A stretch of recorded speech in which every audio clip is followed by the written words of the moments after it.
Hello साथियों, आप सभी का स्वागत है 7-11 स्टडी यूट्यूब चैनल पर। तो हमारे चैनल पर आपकी तैयारी मजबूत करने के लिए जो कि पुराने प्रश्न पत्र हल करवाए जाते हैं, मैं कहता हूँ आप हमारे चैनल से जुड़िए। वाकई में आपकी जो तैयारी है ना, आप जब एग्ज़ाम में बैठोगे तो आपको पता चलेगा कि जो सर ने बताया वो एग्ज़ाम में छपा हुआ है। मैं अपनी बात नहीं कहता हूँ, लेकिन जो भी आप देखना, जो जो क्वेश्चन होता है उसके जो इर्द गिर्द के जो तथ्य बताता हूँ वो एग्ज़ाम में वापस से रिपीट होता है। इसलिए मैं कहता हूँ कि आप अगर एग्ज़ाम में बैठोगे तो राजस्थान जीके का जो पोर्शन है, कोई सा भी आपका एग्ज़ाम हो, राजस्थान पुलिस हो, जूनियर अकाउंटेंट हो, सीईटी वाला हो, आरएस वाला हो, ठीक है, इसके अलावा आपका फायरमैन वाला हो, लाइब्रेरियन वाला हो, छात्रावास अधीक्षक वाला हो, ठीक है, एलडीसी वाला एग्ज़ाम हो, कोई सा भी आपका एग्ज़ाम है जिसमें राजस्थान जीके पूछी जाती है, तो आप हमारे चैनल के साथ जुड़ सकते हैं और आपकी तैयारी को मजबूत कर सकते हैं। और मैं आपको कहता हूं कि जितने भी आपके क्वेश्चन आएंगे उसमें से आप देख लो 50 से 60% रेशियो जो मैं बताऊंगा वही सवाल आपके एग्ज़ाम में आने वाले हैं। और आप किसी का अगर अभी एग्ज़ाम भी हो तो आप ज़रूर एग्ज़ाम दे के आना, जो मुझसे जुड़े हुए, फिर आप बताना कि सर सवाल आए या नहीं आए। इसलिए मैं कहता हूँ हमारे साथ जुड़िए, हमारे चैनल को सब्सक्राइब कीजिए। आपकी तैयारी बेहतरीन तैयारी होगी, जिससे कि आपका एक बार में ही सिलेक्शन हो जाए। तो ज़रूर आप हमारे चैनल से जुड़िए। मैं कहता हूँ बहुत बेनिफिट मिलेगा आपको, बहुत फ़ायदेमंद साबित होगी ये क्लासें। हमारी जो क्लासें हैं आपके एग्ज़ाम की दृष्टि से बहुत इम्पोर्टेंट, और मैं कहता हूँ पत्थर की लकीर साबित होने वाली है। तो पहला क्वेश्चन आपके सामने है, तो पहला क्वेश्चन देख लेते हैं अपन। निम्नलिखित में से कौन हल्दी घाटी के युद्ध में महाराणा प्रताप की तरफ से युद्ध में शामिल हुआ था? तो इसका जो राइट आंसर हो जाएगा आपका ऑप्शन नंबर सी, हकीम का शुरी शामिल हुआ था। कौन शुरू शामिल हुआ था? हकीम का शुरी। देखो, इस सवाल में ज़्यादा से ज़्यादा एक कन्फ्यूज़न होता है कि हसन का मेवाती भी शामिल हुए थे, हकीम का शुरी भी शामिल, लेकिन हसन का मेवाती जो शामिल हुए थे वो खानवा के युद्ध में राणा सांगा की तरफ से शामिल हुए थे। हकीम का शुरी जो शामिल हुए थे वो हल्दी घाटी के युद्ध में महाराणा प्रताप की तरफ से शामिल हुए थे। ये कन्फ्यूज़न रहता है आपको, ठीक है। तो ये कन्फ्यूज़न आपको बिल्कुल दूर करना है कि हकीम का शुरी महाराणा प्रताप की तरफ से, जबकि खानवा के युद्ध के अंदर जो शामिल हुए थे वो हसन खां मेवाती हुए थे। इसको याद रखने की छोटी सी ट्रिक बताता हूँ। हकीम और हसन आपको याद नहीं रहता है तो देखो बिल्कुल आसान है, ठीक है। ये आपका खानवा है, याद रखना। देखो छोटी सी ट्रिक बताता हूँ जिससे हमेशा याद रह जाएगा। खानवा का ने ले लो, हसन का ने ले लो। जिसमें ने आ रहा है खानवा में भी नहीं आता है और हसन में भी नहीं आता, तो खानवा के युद्ध में कौन शामिल होता है? हसन का मेवाती। क्लियर? अब आप कभी नहीं भूलोगे। बाकी बच गया हकीम का सूरी, तो वैसे भी अब हल्दी घाटी के युद्ध की तरफ चला जाएगा। तो इसलिए इसके अलावा भी देखो हल्दी घाटी के युद्ध में जो महाराणा महाराणा प्रताप की तरफ से जो युद्ध लड़े थे ना, वो कौन कौन थे, तो वो भी मैं आपको बता देता हूँ जो कि इम्पोर्टेंट है। एक तो आपके लूणकरण थे, एक आपके रामशाह थे, एक आपके ताराचंद थे, एक आपके पूंजा भील थे, एक आपके हकीम का सूरी थे, जो मैं आपको बता दिया था। ये महाराणा प्रताप के साथ हल्दी घाटी के मैदान में युद्ध लड़े थे। इसके अलावा मैं बात कर लूँ तो इसके बाद देखो, जो महाराणा प्रताप ने हल्दी घाटी का युद्ध हारने के बाद 1582 में कुंभलगढ़ को राजधानी बनाया, फिर 1585 में चावंड को राजधानी बनाया था। किसे राजधानी बनाया था? चावंड को राजधानी बनाया था। ये आपको याद रखना। महाराणा प्रताप की जो चावंड राजधानी थी वो कितने साल थी? तो 12 साल तक थी। ये एग्जाम में पूछा हुआ सवाल है। इसके अलावा मैं बता दूं आपको, तो महाराणा प्रताप की जो छतरी है ना, 8 खंभों की छतरी, वो बारडोली उदयपुर में कहाँ स्थित है? आपको याद रखना है, मोस्ट इंपॉर्टेंट, एग्जाम में बना हुआ, बारडोली उदयपुर में, ठीक है। इसके अलावा मैं चैतक घोड़े की छतरी की बात कर लूँ तो हल्दी घाटी राजसमंद में बना हुआ। कहाँ बना हुआ है? हल्दी घाटी, हल्दी घाटी राजसमंद में, यानी बलीचा के अंदर बनी हुई है, ठीक है। इसके अलावा मैं बात कर लेता हूँ, तो देखो जो हल्दी घाटी का युद्ध है, ये हल्दी घाटी के युद्ध की दो तिथियां मानी जाती है। एक तो 18 जून 1576, दूसरा 21 जून 1576, ठीक है। दोनों ही, कुछ इतिहासकार कहते हैं कि 18 जून 1576 को हल्दी घाटी का युद्ध हुआ था, कुछ इतिहासकार कहते हैं कि 21 जून 1576 को हल्दी घाटी का युद्ध हुआ था। ये दोनों ही तिथियां मोस्ट इंपॉर्टेंट, दोनों में से एक एग्जाम में दी हुई, तो दोनों में से एक आपको सही करनी है। दोनों साथ में कभी भी नहीं पूछी जाएगी, क्योंकि दोनों का ऑथेंटिक प्रमाणिक प्रमाण मिल जाता है। तो ऑथेंटिक प्रमाण मिलता है, इसलिए दोनों कभी एक साथ में एग्जाम में नहीं पूछी जाएगी। इसके अलावा मैं बात कर लूँ बदायूंनी की, तो हल्दी घाटी के युद्ध को बदायूंनी ने गोगुंदा का युद्ध कहा था, अबुल फजल ने हल्दी घाटी के युद्ध को खमनोर का युद्ध कहा था, और कर्नल जेम्स टोड ने मेवाड़ की थर्मोपल्ली कहा था। क्या कहा था भाई? मेवाड़ की थर्मोपल्ली, यानी थर्मोपल्ली का युद्ध, ठीक है। ये आपको याद रखना है। अगले क्वेश्चन की ओर बढ़ जाते हैं गाइस। अगला क्वेश्चन क्या है? तो अगला क्वेश्चन आपके सामने है। ये अगला क्वेश्चन आ गया, बिल्कुल ठीक है। इसको थोड़ा सा छोटा कर लेता हूँ मैं। सोनी जी की नसिया आपको सुमेलित करना है, ठीक है। एक तरफ आपको पर्यटन स्थल दे दिए गए, थोड़ा सा और छोटा कर लेते हैं जिससे आपको सुमेलित करने में आसानी हो जाएगी। ठीक है, तो ये आपके सामने आ गया। एक तरफ आपको पर्यटन स्थल दिया हुआ है, एक तरफ आपको स्थान और शहर आपको दिया हुआ है। तो सोनी जी की जो नसिया पड़ती है कहाँ पड़ती है, तो सोनी जी की नसिया आपके अजमेर में पड़ती है। कहाँ पड़ती है? अजमेर में। 84 खंभों की छतरी जो आपकी पड़ती है बूंदी में पड़ती है। बड़ा बाग जो पड़ता है आपका जैसलमेर में पड़ता है। और सुनहरी कोठी आपकी जो पड़ती है टोंक में पड़ती है। कहाँ पड़ती है? टोंक में पड़ती है। तो सबसे पहला अपन बात कर लेते हैं सोनी जी की नसिया के बारे में, कुछ चर्चा कर लेते हैं। सोनी जी का नसिया का निर्माण 1865 के अंदर, 1865 में मूलचंद सोनी द्वारा करवाया गया था। इसमें निर्मित एक सिद्धकूट चैताल्य, इसे सोनी जी के नसियों को सिद्धकूट चैताल्य के नाम से भी जाना जाता है। और ये लाल पत्थर से बना हुआ है, प्रथम जैन तीर्थकर ऋषभदेव को समर्पित है। ये भी आपको याद रखना है। ये मंदिर गोल आकृति में, जिसमें सृष्टि की रचना का चित्र भी बना हुआ, जिसके मध्य भाग में सुमेरु पर्वत है, दूसरे भाग में महावीर के जन्म के दृश्यों को दर्शाया गया है। ये भी आपको याद रखना। अब बात करते हैं अपन किसकी? 84 खंभों की छतरी की बात कर लेते हैं। बूंदी में बनी हुई, कहाँ स्थित है भाई? बूंदी के अंदर स्थित है। बिंदु की विश्व प्रसिद्ध 84 खंभों की छतरी, जो वास्तुकला का अपने आप में एक अनूठा उदाहरण है। इसका जो निर्माण है 1684 में तत्कालीन शासक राव अनिरुद्ध ने अपनी दाहिमा के पुत्र यानी दाभाई देवा की स्मृति में करवाया था। ये भी आपको याद रख। इस छतरी में कुल 1600 कोने बनवाए गए। कितने कोने बनवाए? 1600 कोने बनवाए गए और 16 खंभे स्थापित कराए गए। इस तरह 1600 कोने में 1600 खंभे मिलाए तो 1684 हो जाता है। तो आपको अगर निर्माण की तिथि याद नहीं रहती तो 1600 तो कोने है और 84 खंभे, तो इसका निर्माण क्या हो जाएगा? 1684। इन छतरी को बनाने में कितने साल? 1684 में बनाई गई थी। ठीक है, ये आपको याद रखना है। कौन से साल में? मतलब 1684 ईस्वी में। और इसको क्यों बनाया गया था? इसमें देवा का जो अल्प आयु में निधन हो जाने के बाद अत्यंत दुखी हुए राव राजा अनिरुद्ध ने उनकी याद और चिरस्थायी बनाए रखने के लिए 84 खंभे की छतरी का निर्माण करवाया था।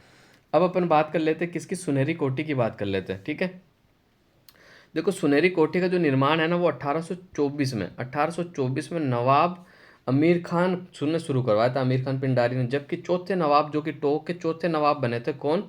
इब्राहिम अली खान के समय इनका जो सुनहरी कोठी का निर्माण पूर्ण हुआ था। आपको याद रखना, निर्माण कार्य शुरू करा था किसने? आमिर खान पिंडारी ने। जबकि पूर्ण जो हुआ था वो इब्राहिम अली खान के कार्यकाल के दौरान पूर्ण हुआ था। और ये राजस्थान के टोंक जिले में स्थित है। ठीक है, और इसे टोंक को स्वर्ण हवेली के रूप में भी जाना जाता है। इसे टोंक की जो स्वर्ण हवेली के रूप में भी जाना जाता है। इसके अलावा मैं बात कर लूँ तो टोंक में स्थित सुनहरी कोठी राजस्थान और भारत की सबसे खूबसूरत हवेलियों में से एक है। सुनहरी कोठी के बाहर एक आम हवेली की तरह दिखती है, लेकिन अंदर से इसकी भव्यता इतनी शानदार है कि आपका मन मोहक हो जाएगा। और सुनहरी कोठी की दीवारें कांच के काम, फूलों की पेंटिंग और शानदार कलाकृतियों से सजी हुई है। अब बात कर लेते हैं बड़े बाग। बड़ा बाग जिसे 12 बाग के नाम से भी जाना जाता है। ठीक है, और ये भारत के शानदार पर्यटन स्थलों में से एक शानदार है, जो कि राजस्थान के कौन से जिले में पड़ता है? तो जैसलमेर जिले में पड़ता है। इसका जो निर्माण करवाया था वो किसने करवाया था? तो भाटी राजा ने करवाया था, जहाँ पर जो जैसलमेर के राजा हैं उनकी छतरियाँ बनी हुई है। ठीक है, उनकी छतरियाँ बनी है बड़ा बाग जैसलमेर के अंदर। ये तथ्य आपको याद रखना, भाटी राजाओं की छतरियाँ बनी हुई है। अगले क्वेश्चन की ओर बढ़ जाते हैं गाइस, वापस अगले क्वेश्चन पर आ जाते हैं अपन। अगला क्वेश्चन क्या अपना? अगला क्वेश्चन आपके सामने है। निम्नलिखित में से कौन सा युग्म दुर्ग अलाउद्दीन खिलजी के आक्रमण के समय सुमेलित नहीं है? तो option number C Siwana. Siwana के समय मालदेव नहीं थे। सिवाना के समय जो थे वो सातल देव थे। कौन थे भाई? शीतल देव या सातल देव जो थे शासक थे। ठीक है, रणथंभौर पर हमीर देव ने जो आक्रमण किया था, कब किया था? तो 1301 में किया था। ठीक है, और राजस्थान का प्रथम शाखा यही हुआ था। ठीक है, 1301 में। चित्तौड़ पर जो आक्रमण किया था अलाउद्दीन खिलजी ने 1303 में किया था। कब किया था? 1303 में। सिवाना पर जो आक्रमण किया था वो 1308 में किया था। कब किया था? 1308 में। जबकि जालोर पर जो आक्रमण किया था वो 1311 में किया था। और जालोर के उस समय जो शासक थे वो कानड़ देव थे। कौन थे भाई? कानड़ देव थे। तो ये तथ्य भी आपको याद रखने हैं, जो कि मोस्ट इंपॉर्टेंट है, मैंने आपको बता दिए। अगले क्वेश्चन की ओर बढ़ जाते हैं गाइस। अगला क्वेश्चन क्या है? तो अगला क्वेश्चन आपके सामने है। ठीक है, निम्नलिखित में से कौन सा त्योहार एक कैलेंडर वर्ष विक्रम संवत के अनुसार सबसे बाद में आता है? तो इसका जो राइट आंसर हो जाएगा होली। कब आता है सर, ये भी बता दीजिए। तो फाल्गुन पूर्णिमा को होता है। होली कब आता है? फाल्गुन पूर्णिमा को। गणगौर कब मनाया जाता है? तो गणगौर जो मनाया जाता है वो चैत्र शुक्ल तृतीया को मनाया जाता है। ठीक है, ये 16 दिन तक लगता है। वैसे चैत्र कर्षण प्रतिपदा से स्टार्ट होकर चैत्र कर्षण तृतीया को समाप्त हो जाता है। 18 दिन तक, 16 नहीं 18 दिन तक मनाया जाता है। सॉरी, मैंने गलती से 16 बोला होगा आपको। रक्षाबंधन कब मनाया जाता है? श्रावण पूर्णिमा को मनाया जाता है, ये आपको याद रखना।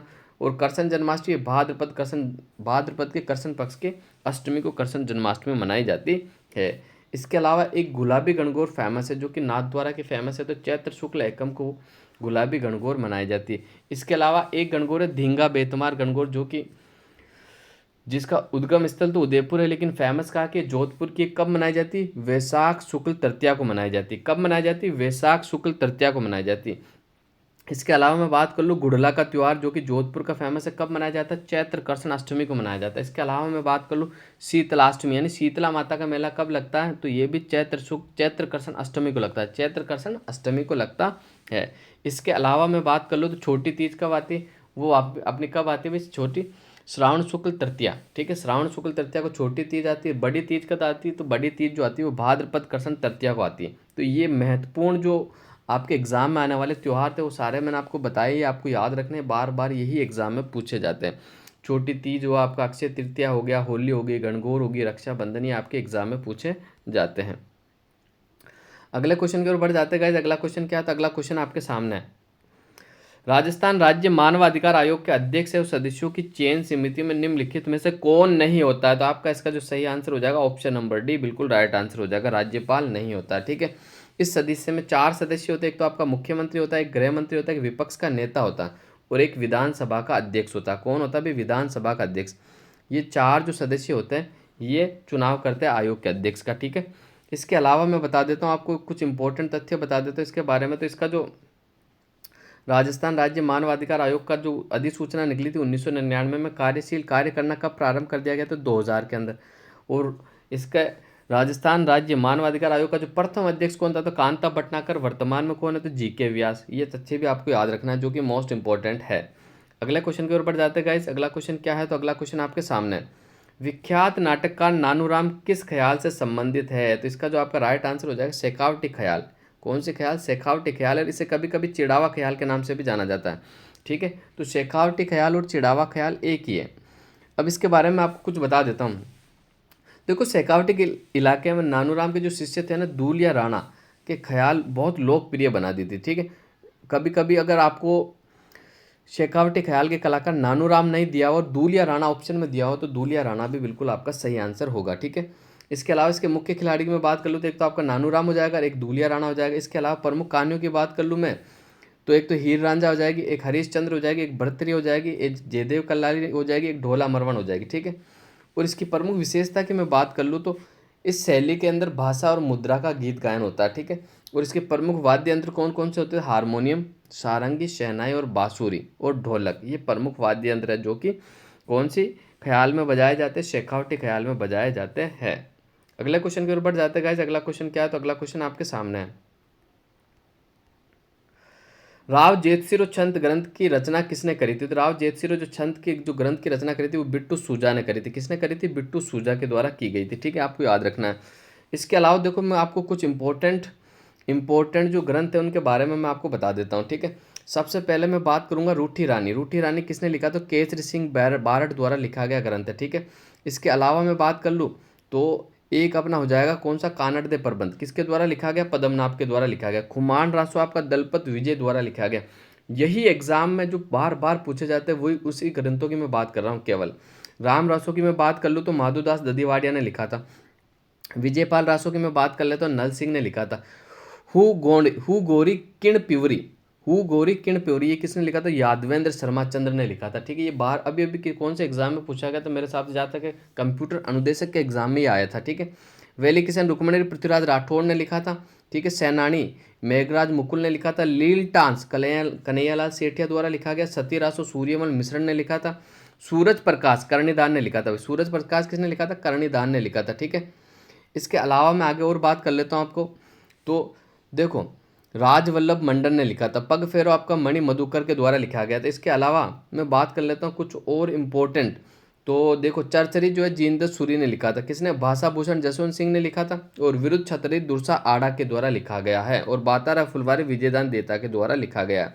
इसके अलावा मैं बात कर लूँ तो राणो रासो जो कि दयाल दास द्वारा लिखा गया है। तो ये इंपॉर्टेंट जो ग्रंथ है वो मैंने आपको बता दिया, अपने नोट्स में ज़रूर ऐड करना, बार बार एग्जाम में पूछे जाते हैं। तो आगे बढ़ते हैं अगला क्वेश्चन की ओर बढ़ते हैं। अपना अगला क्वेश्चन क्या है? तो अगला क्वेश्चन आपके सामने है। निम्नलिखित में से कौन सा युग्म लोक देवता माता सुमेलित नहीं, यानी एक तरफ लोक देवता और एक तरफ उनकी माता आपको दी हुई। तो बिल्कुल देखो, रामदेव जी की माता मेणादे थी, गोगा जी की माता बाछलदे थी और पापू जी की कमलादे थी। लेकिन तेजा जी की जो माता जी थी वो राम प्यारी नहीं थी, वो राजकुंवरी थी। क्या थी? राजकुंवरी। देखो थोड़ा सा डिफरेंस दिया, कितना सा कंफ्यूजन है कि बिल्कुल आसानी से पहचान नहीं सकते। राजकुंवरी थी और ये राम प्यारी, थोड़ा सा डिफरेंस है। अब मैं इनकी पत्नियों के नाम भी बता देता हूँ, जो इनकी पत्नियों के नाम भी आप याद रख सकते हो। देखो, रामदेव जी की जो पत्नी थी उनका नाम नेतलदे था, ठीक है। तेजाजी की पत्नी का नाम पैमलदे था। पापू जी की पत्नी का नाम फूलमदे और सुप्यारदे भी कहा जाता है। जबकि देवनारायण जी की पत्नी का नाम पीपलदे था। देवनारायण जी की पत्नी का नाम क्या था? पीपलदे था। क्या था भाई? पीपलदे। इसके अलावा मैं बात कर लूँ तो मल्लीनाथ जी की पत्नी का नाम सुप्यारदे था। मल्ली जी की पत्नी का नाम क्या था? सुप्यारदे था, ठीक है। तो ये तथ्य भी आपको याद रखना है, जो कि मोस्ट इंपॉर्टेंट है, मैंने आपको बता दी है, ठीक है। अब इनके मेलों की बात कर लेते, तो तेजाजी का जो मेला कब लगता? तो ये भाद्रपद शुक्ल दशमी को तेजाजी का मेला लगता है। रामदेव जी का मेला कब लगता है? तो भाद्रपद शुक्ल द्वितीया से एकादशी तक लगता है। गोगा जी का मेला कब लगता है? भाद्रपद कृष्ण नवमी के दिन गोगा जी का मेला लगता है। पापू जी का मेला कब लगता है? तो पापू जी का मेला चैत्र अमावस्या को लगता है। चैत्र अमावस्या को ही कौन सा मेला लगता है? संत पीपा का मेला भी चैत्र अमावस्या के दिन लगता है। अगले क्वेश्चन के ऊपर जाते हैं गाइस। अगला क्वेश्चन क्या है? तो अगला क्वेश्चन आपके सामने है, सुमेलित करना आपको, ठीक है। तो बिल्कुल सुमेलित करते हैं अपन। विष्णोई संप्रदाय का जो प्रमुख गद्दी है, ये पीठ जो है आपकी मुकाम है। जसनाती संप्रदाय की प्रमुख पीठ कतरियासर हो जाएगी। दादू पंथ की जो प्रमुख पीठ नरेणा हो जाएगी। और राम सनेही की सिंहंतल हो जाएगी, ठीक है। सिंहंतल हो जाएगी। तो ये सारा सुमेलित हो गया। अब अगले क्वेश्चन की ओर बढ़ जाता है अपना। अगला क्वेश्चन क्या है? ये अगला क्वेश्चन आपके सामने है। मांडो की पाल किस खनिज के उत्पादन के लिए प्रसिद्ध है? तो इसका जो राइट आंसर हो जाएगा फ्लोराइड के लिए प्रसिद्ध है। ये मांडो की पाल पड़ती कहाँ है? तो ये मांडो की पाल जो आपके पड़ती डूंगरपुर में पड़ती, कहाँ पड़ती? डूंगरपुर में पड़ती है। जबकि फेल्सपार की मैं बात कर लूँ तो अजमेर में। फेल्सपार सबसे ज़्यादा कहाँ मिलता है? तो अजमेर के अंदर मिलता है।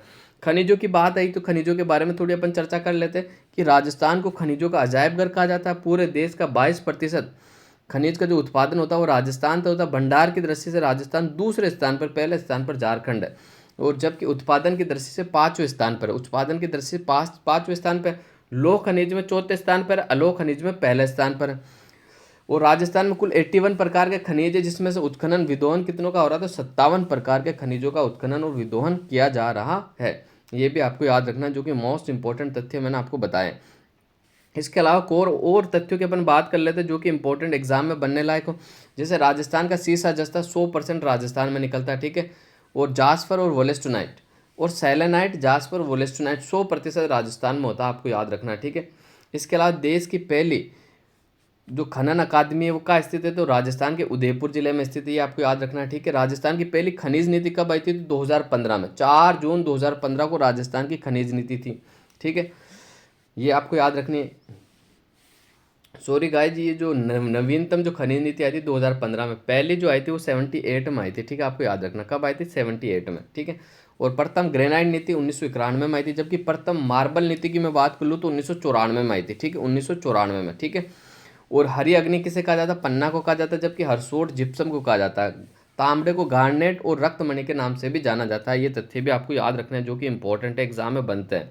अगले क्वेश्चन की ओर बढ़ जाते हैं गाइस। अगला क्वेश्चन आपके सामने, मुंशी देवी प्रसाद ने किसको राजस्थान का अबुल फजल की संज्ञा दी है? तो इसका जो राइट आंसर हो जाएगा आपको, किसको दिए?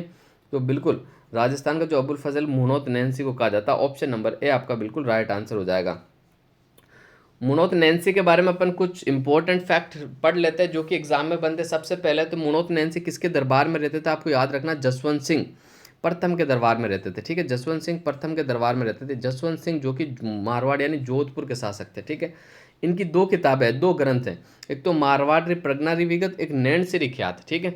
मारवाड़ प्रज्ञा की विगत को मारवाड़ का गजेटियर कहा जाता है। जबकि नैन श्री ख्यात जो कि डिंगल शैली में लिखी गई है, डिंगल काव्य रूप में लिखी हुई है। इसमें राजपूतों की 36 शाखाएं बताई हुई। कितनी शाखाएं बताई? राजपूतों की 36। जबकि गुज्जर प्रतिहार की 26 शाखाओं की बात की गई है। और गुहिल राजपूतों की 24 शाखाओं की बात की गई है, आपको याद रखना है। इसके अलावा थोड़ी सी बात कर लेते हैं अपन सूर्यमल मिश्रण के बारे में। इनका भी पूछा जाता है। इनका जन्म 1815 में हरना गांव बूंदी में हुआ था। और ये बूंदी के शासक राम सिंह के दरबारी साहित्यकार थे। इनकी जो प्रमुख किताबें, एक तो वंश भास्कर होगी, एक वीर सत्ययुगी, एक वलवद विलास होगी, एक छंदमयुग होगी, एक राम रंजाट होगी, एक सतीरास होगी, एक धातु रूपावली। तो ये इनकी प्रमुख किताबें हैं। वीर सतसई जो किताब है वो 1857 पर आधारित है, जबकि वंश भास्कर बूंदी के शासकों की वंशावली इसमें वर्णन है। तो ये इंपॉर्टेंट जो तथ्य थे मैंने आपको बता दिया। अब अगले क्वेश्चन की ओर बढ़ जाते हैं गाइस। अगला क्वेश्चन क्या है? तो अगला क्वेश्चन आपके सामने, राजस्थान के किस भाग में मिश्रित पतझड़ वाले वन पाए जाते हैं? तो इसका जो आपका राइट आंसर हो जाएगा उदयपुर, चित्तौड़, सिरोही, बूंदी के अंदर पाए जाते हैं। उदयपुर, चित्तौड़, सिरोही, चित्तौड़, सिरोही और बूंदी में पाया जाता है। ठीक है। इसके अलावा मैं बात कर लूँ शुष्क सागवान वन कहाँ पाया जाता है? शुष्क सागवान जो वन पाया जाता है आपके बिल्कुल कुल वनों का 7% है। ये बांसवाड़ा, चित्तौड़, प्रतापगढ़, उदयपुर, कोटा, बारां में आपको मिलते हैं। इसकी मैंने आपको ट्रिक भी बताई थी, बाघ को डुबाऊं। अगर याद हो तो मुझे ज़रूर बताना कमेंट कर में इसका मतलब क्या होता है। इसके अलावा शुष्क पतझड़ मैंने आपको बता दिए। उष्ण कटिबंधीय कांटेदार वन जो पाए जाते हैं राजस्थान में 65% वन पाए जाते हैं। कहाँ कहाँ पाए जाते हैं? एक तो जोधपुर में, एक बीकानेर, जालोर, सीकर और झुंझुनू में आपको मिलते हैं।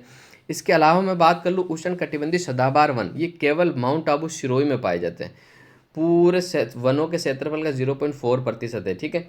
और ये वर्ष भर हरे भरे रहते हैं। यहाँ जो पाए जाते हैं आम, धाक, जामुन, सिरिस और बेल के वृक्ष आपको मिलते हैं। इसके अलावा सालर के वनों की मैं बात कर लूँ तो अलवर, चित्तौड़, सिरोही, उदयपुर में मिलते हैं। और इन वनों से जो लकड़ी प्राप्त होती है वो पैकिंग और फर्नीचर के काम आती है। ये तथ्य भी आपको याद रखना है। इसके अलावा देखो एक और जो कि राजस्थान के एग्जाम में पूछा जाता है, मैं आपको बता देता हूँ। प्रशासनिक दृष्टि से जो राजस्थान के वन है ना वो कितने भागों में बांटे गए? 3 भागों में बांटे गए। एक तो आरक्षित वन, एक सुरक्षित वन, एक अवर्गीकृत वन। तो आरक्षित वन कितना है राजस्थान में? नवीनतम वन रिपोर्ट के अनुसार 37.05। ठीक है, 37.05। सुरक्षित वन की मैं बात कर लूँ तो 56.4 आपको याद रखना। इसके अलावा मैं बात कर लूँ अवर्गीकृत वन तो 6.46 थे, तो आपको उसको 6.5 लिख सकते हो। 6.5 कितना? 6.5। आपको कुछ गाइड में 6.46 भी मिल जाएगा, कुछ गाइड में आपको 6.52 मिलेगा। और लगभग में जो सही है बिल्कुल 6.5 आप बोल सकते हो। यही आंकड़ा आपको एग्जाम में मिलेगा। सबसे ज़्यादा आरक्षित वन आपको कहाँ मिलते हैं? उदयपुर में। जबकि सबसे ज़्यादा सुरक्षित वन आपको बारां में मिलते हैं। सबसे ज़्यादा अवर्गीकृत वन जो आपको मिलते हैं कहाँ मिलते हैं? ये बीकानेर में मिलते हैं। इसके अलावा मैं कुल वनावरण की बात कर लूँ तो कुल वनावरण जो है 16,655 है। 16,655 किलोमीटर, ये आपको याद रखना। राज्य का कुल क्षेत्रफल का 4.87% है, ये भी आपको याद रखना। ठीक है।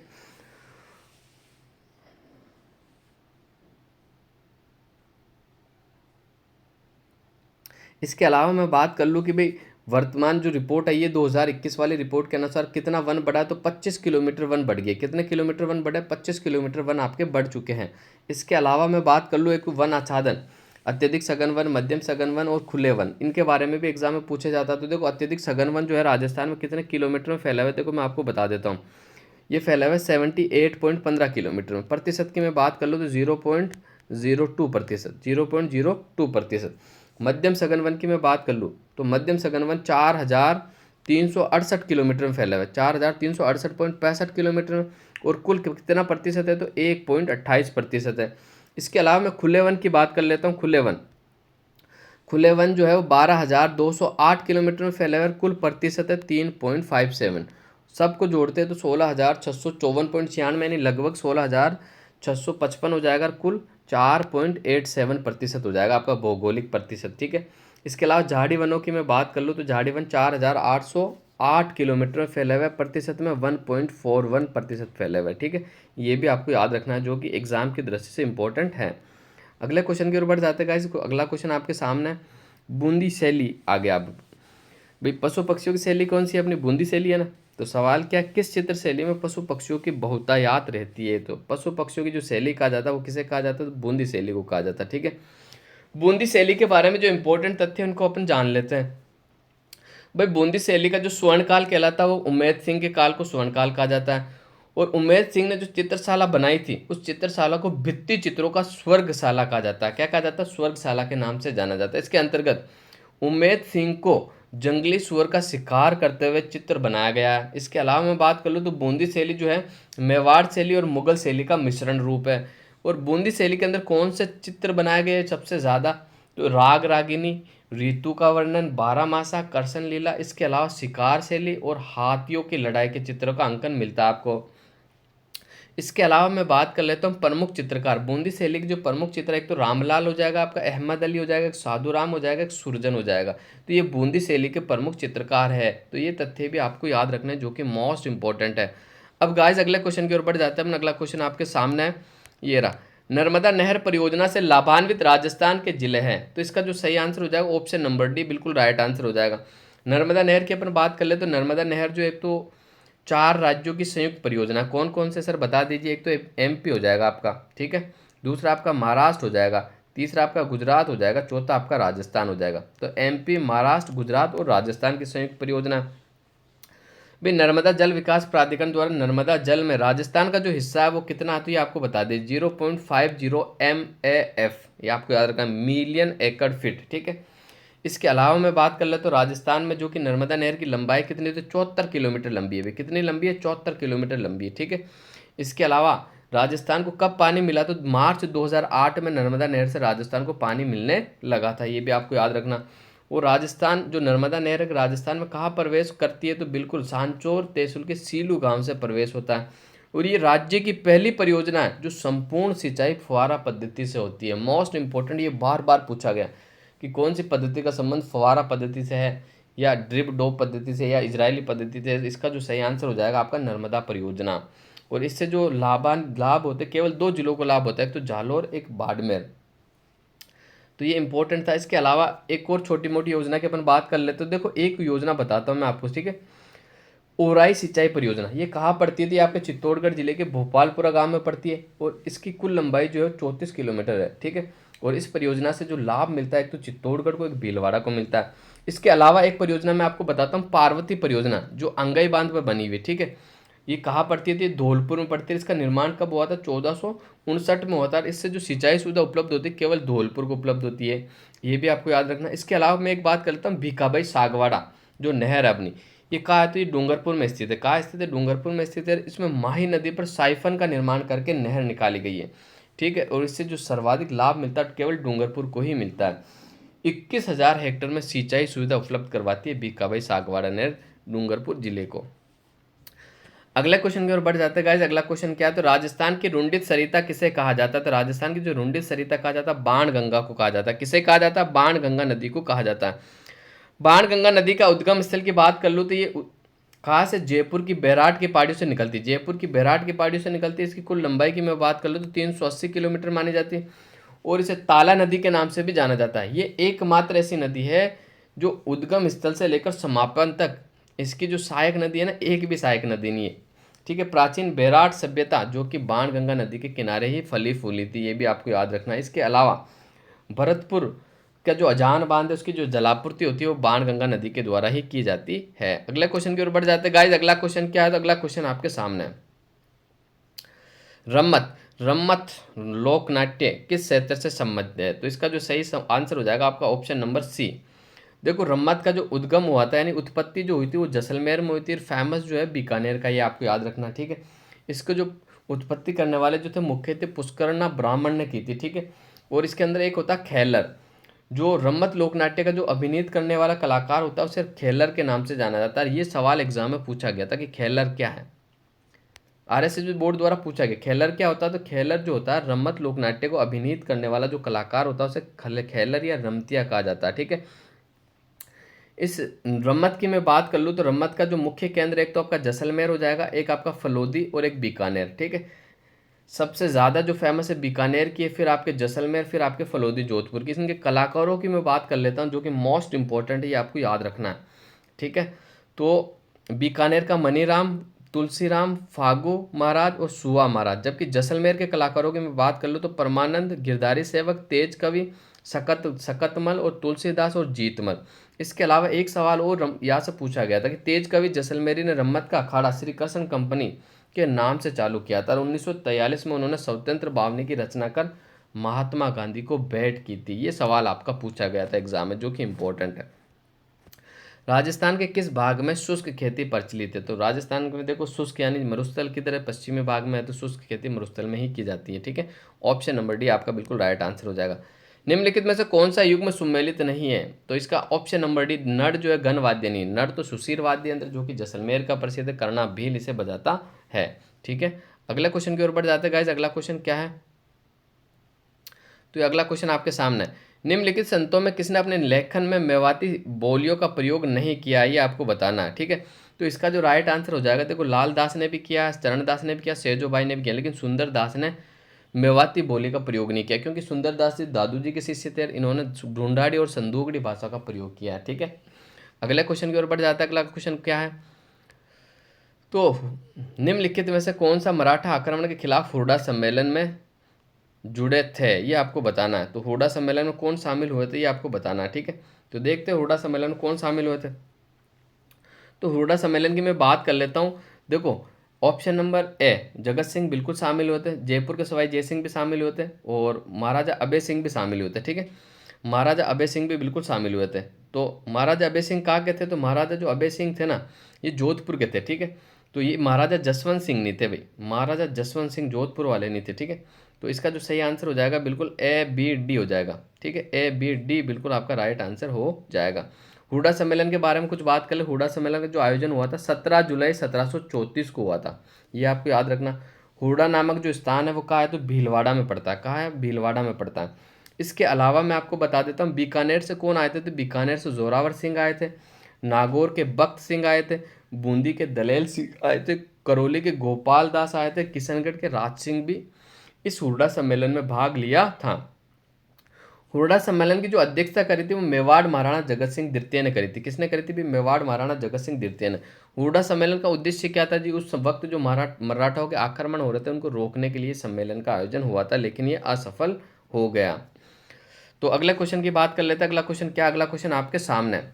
निम्नलिखित में से कौन सा युग्म आरटीडीसी होटल का नाम स्थान से सुमेलित नहीं है, तो देखते, कजरी उदयपुर में बिल्कुल सही है, मूमल आपकी जैसलमेर में बिल्कुल सही है, खादिम होटल अजमेर में, ढोला मारू जोधपुर बनी है।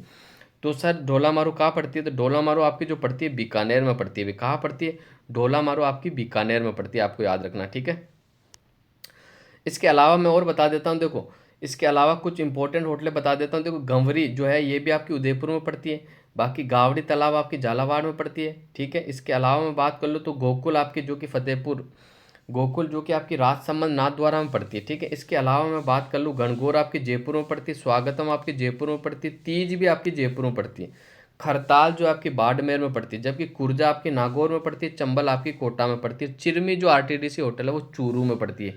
कहाँ पड़ती है, चूरू में पड़ती है। तो ये मोस्ट इंपॉर्टेंट जो तथ्य थे मैंने आपसे शेयर किए।